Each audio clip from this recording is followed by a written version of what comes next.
હું બીચ પર ચાલતો હતો વાંકો વળી. ત્યાં મહેક આવી. લાગે છે નક્કી કોઈ વસંત આવી રહી છે. હા, અને આવી.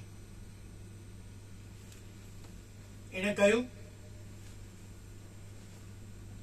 અંકલ, આમ વાંકા વળી શું શોધો છો?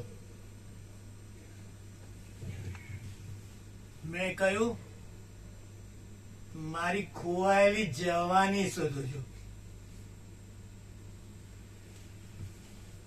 એણે કહ્યું, અરે અંકલ, તો આ લાકડીને આપો તિલાંજલિ અને કમરથી થાવ ટટ્ટાર અને પછી સીના ખોલ કે ચાલો જુઓ તમને મળી જાય છે કે નહીં તમારી જવાની. ને આગળ ચાલી નીકળી.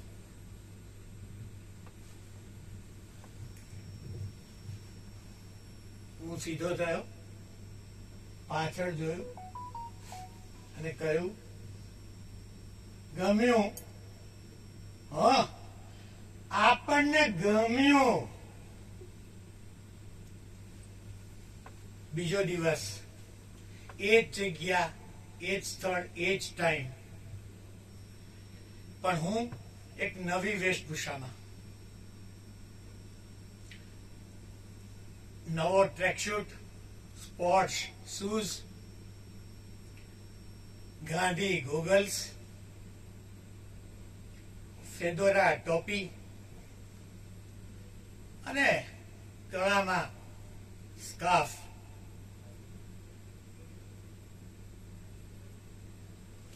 અને જોતો રહ્યો. ત્યાં પેલી મહેક આવી. નક્કી વસંત આવતી લાગે છે. અને એ આવી. એને કહ્યું, લલ્લા, યુ લુક હેન્ડસમ હંક. અને કોઈ બુઢાને જ્યારે યંગ છોકરી આવું કે તો ઘડપણ તો અંગડાઈ લઈને ઊભું થાય ને. પણ એટલું કહીને એ આગળ ચાલી. મેં એની જોડે રેટ્રો વોક શરૂ કર્યું. અને અચાનક જ એ બોલી, અંકલ, આ શું કરો છો? પડી જશો. મેં તો કોઈ શક નથી. હવે આ જીવતરની ગાડીમાં આપણે રિવર્સ ગિયર નાખી દીધું છે. હા, કદાચ મારી ગતિ તારાથી થોડી ઓછી હોઈ શકે, પણ તને તો ખબર છે ને, નિવૃત્તિ પછીની પ્રવૃત્તિ મરેલા જીવ સાલા. એ પેલા ગાર્ડનના બાંકડેથી ઘરના ખાટલે અને ખાટલેથી બાંકડે બસ પેલી ઠાઠડીની રાહ જોતા હોય છે.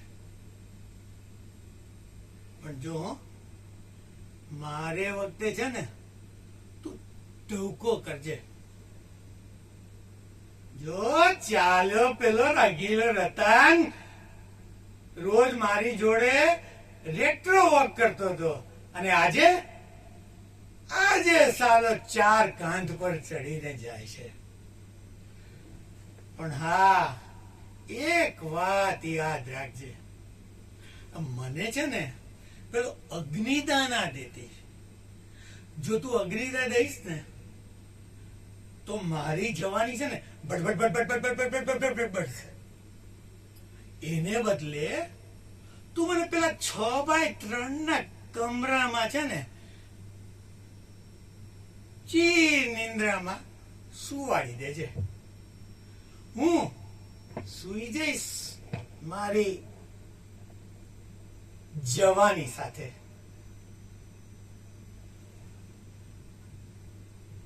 એને સ્મિત વેર્યું અને ધીમે રહીને આગળ ચાલી.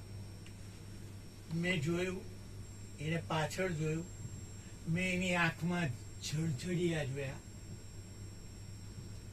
અને હું બોલ્યો, આભાર. આજે તે એક વયસ્ક વડીલ વડલાને બનાવ્યો છે વરિષ્ઠ.